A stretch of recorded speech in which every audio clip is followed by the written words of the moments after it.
মনের ভিতরে শান্তি থাকলে নুন ভাতেও সুখ পাওয়া যায়।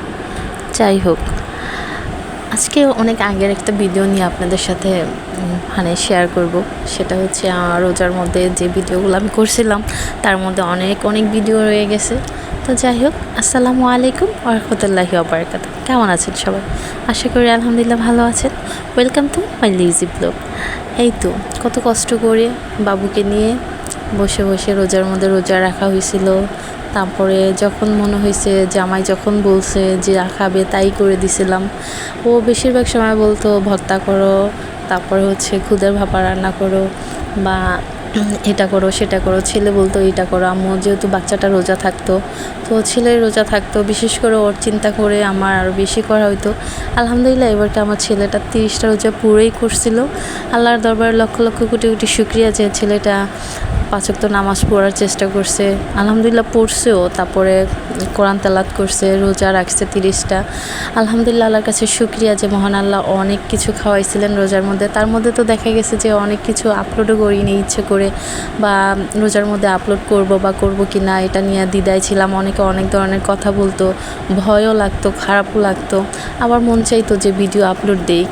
কারণ দেখা গেছে যে পেজটা আমি খুলছি খাবার দাবার নিয়ে, ভিডিও ব্লগ করে, যে বাসায় থাকি সারাক্ষণ কী নিয়ে আমাকে ভিডিও বানাতে হবে, করে ফেলে এগুলাই নিয়ে। তো যাই হোক, এটা ছিল ঘইন্না শুটকির ভর্তাটা। এটা কী বলে, ঘইন্না শুটকি না চ্যাবা শুটকির ভর্তা। যাই হোক, আলহামদুলিল্লাহ 8-9 পদের ভর্তা করছিলাম। তো ওরকম করে পরে সাজাইতেও পারিনি।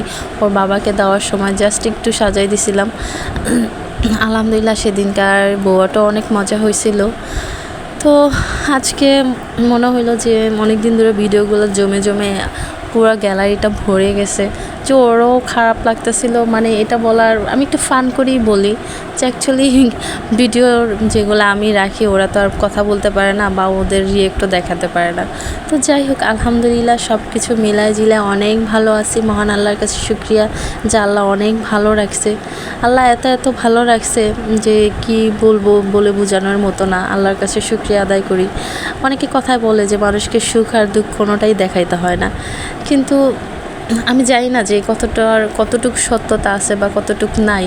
তারপরও মনে হয় যে নিজের দুঃখটাকে চাপায় রেখে সুখটাই সবার সাথে শেয়ার করি না, যাতে আমার সুখটা দেখে অন্যও খুশি হয় বা ভালো চিন্তা করে যে ও ভালো আছে। যাই হোক, ছেলে তার মধ্যে ভাজা পুরিও খাইতে চাইতো প্রতিদিন। তো আমি চেষ্টা করতাম আমার ছেলের আবদারগুলো রাখার, জামাইয়ের আবদারগুলোও রাখার। আলহামদুলিল্লাহ আমি আমার ছোটো ছেলেটাকে নিয়ে আমি যতটুকু চেষ্টা পারছি, নিজেও ইবাদত করছি, পাশাপাশি এগুলা করার চেষ্টা করছি। সংসারটাও অনেক বড় একটা ফরজ ইবাদত, যে আমি বলিয়ে দিছে সংসার করা ফরজ, এটা তো করতেই হবে। তো আমি চেষ্টা করতাম যে সব কিছু মিলাই জিলাই যেন ভালো থাকা যায়, হোক না নিজের একটু কষ্ট, তারপরও চিন্তা করতাম যে সবাই একটু ভালো থাকি। অল্পতেই সবসময় চেষ্টা করি নিজেকে অনেক হ্যাপি রাখার। আল্লাহর কাছে শুকরিয়া। সবাই ভালো থাকবেন, আমাদের জন্য দোয়া করবেন। অবশ্যই আমার ছেলে সবাইকে নিয়ে যেন আলহামদুলিল্লাহ অনেক ভালো থাকতে পারি। সবার কাছে দোয়ার দরখাস্ত রইল। আর যারা ভিডিওটি শুরু থেকে লাস্ট পর্যন্ত এই পর্যন্ত ধৈর্য ধরে দেখছেন তাদের অসংখ্য ধন্যবাদ।